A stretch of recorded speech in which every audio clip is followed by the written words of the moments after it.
the White House in a month, he bears no sense of how to lead a superpower. Even the U.S. military. Trump's second tweet makes people worry that he will treat China-U.S. relations as child play. That's all in that tabloid. Let's go to Matt Rivers. He's live in Beijing. Hi, Matt.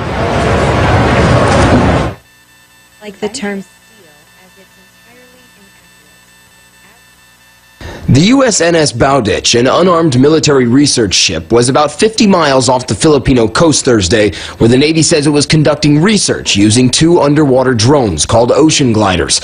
Officials said the research was legal under international law. It was set to bring them back on board when officials say a Chinese naval ship trailing the Bowditch launched a small boat which swooped in and stole one of the ocean gliders. The Defense Department says the Bowditch immediately made contact to ask for it back, but the Chinese ship simply sailed away. Friday,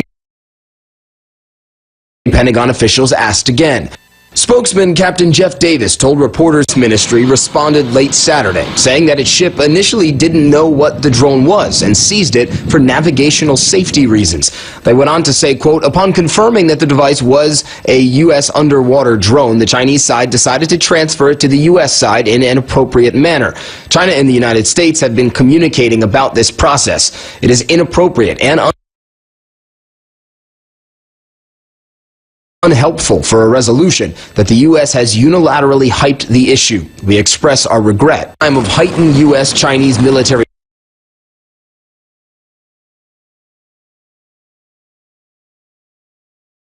tensions in the South China Sea.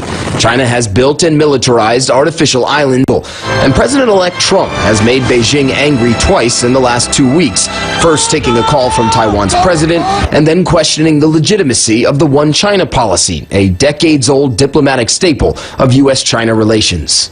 Matt Rivers, CNN, Beijing. All right, so the Trump team appears to be vacillating somewhat on China policy. Trump talking tough in 140 characters on Twitter. But the RNC chair, Reince Priebus, president right now, and he's respectful to the current president. But Mr. Trump is acting as if he is president of the United States. He tweeted out that China should return that American drone. We just told you about that. And he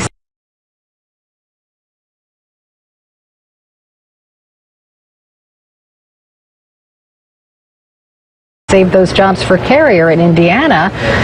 So how is this affecting policy? Joining me now live from Washington is Greg Poland. He's the director. And you know, in regards to that drone, led to this editorial in a communist-controlled Chinese magazine. And I'll just read an excerpt for you. Quote, he bears no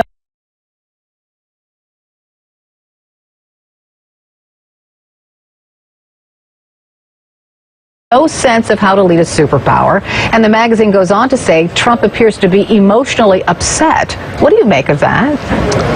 Well, whether or not it was kind of over-the-top rhetoric, Trump is right. China did steal this drone in international waters with absolutely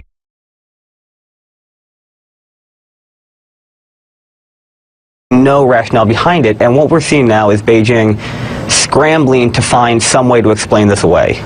So you have one part of America that says, go Donald Trump because you're getting tough on China, right? And then you have the other side who is kind of like apprehensive about how this will affect relations with China. Yeah, I mean, look, we should be concerned about being overly confrontational with China. This is the most important bilateral relationship in the world, and will be for decades. But on this one specific issue, the South China Sea, there are enormous stakes. And for the U.S., this is not about the U.S. and China. This is about the entire international order, what China wants to do. So Henry Kissinger might be right, because he said over the weekend that Trump is a phenomenon that foreign countries haven't seen, and that his style could be an extraordinary opportunity. So what do you suppose he means by that? Well, opportunity in that this is certainly something different. I think it is, frankly, far too early to speculate on what a Donald Trump presidency is going to mean for U.S. policy in Asia or China. You know, the inconsistencies that we've heard, not just from the president-elect, from his team,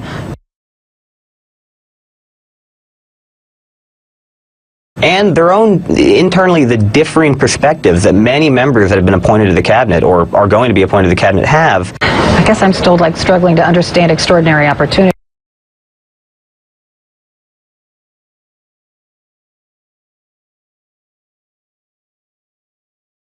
So we know that Russia and China are allies, right?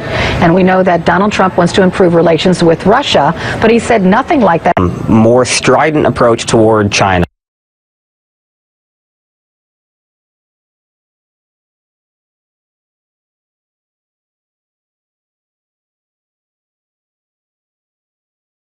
Certainly in his rhetoric, than he has toward Russia.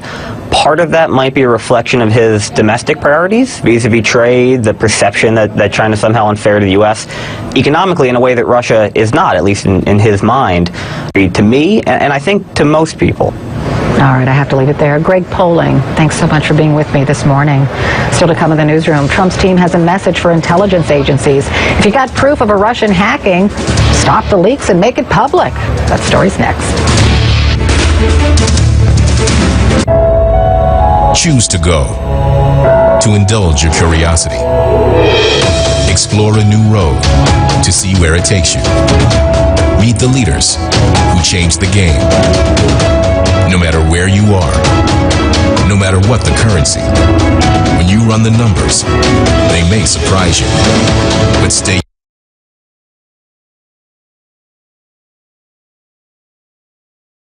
your course. You're on the path to success.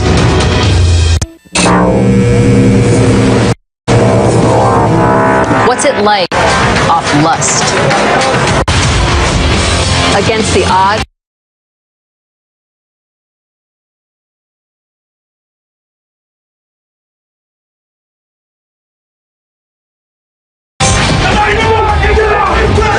Can cops still fight crime? This is life.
Senator John McCain issued a stark warning over Russian hacking democracy.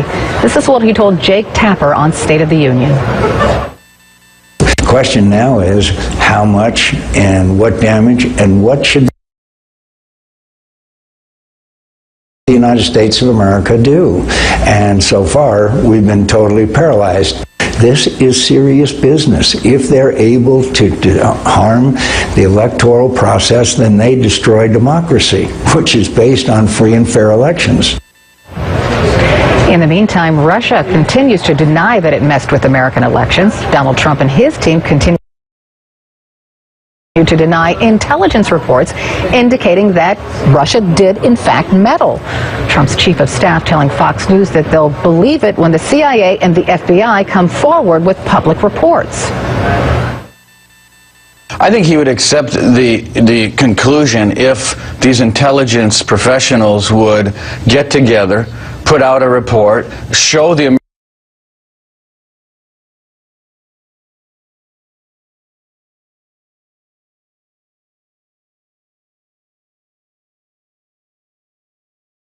American people that they're actually on the same page. If there is this conclusive opinion among of these intelligence agencies, then they should camera and make the case. So let's talk about that now. I'm joined by start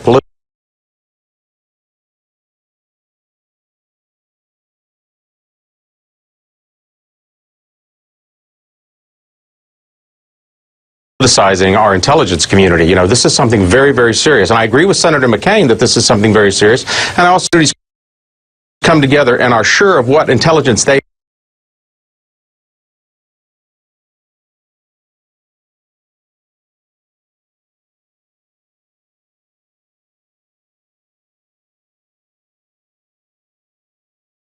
be undermined by anybody. And so I think this is something very serious. I think that there's no disagreement that the FBI motive maybe is still out there, but of course the Donald Trump's as of November 17th, Jim Clapper testified before the House was. You know, this is something that's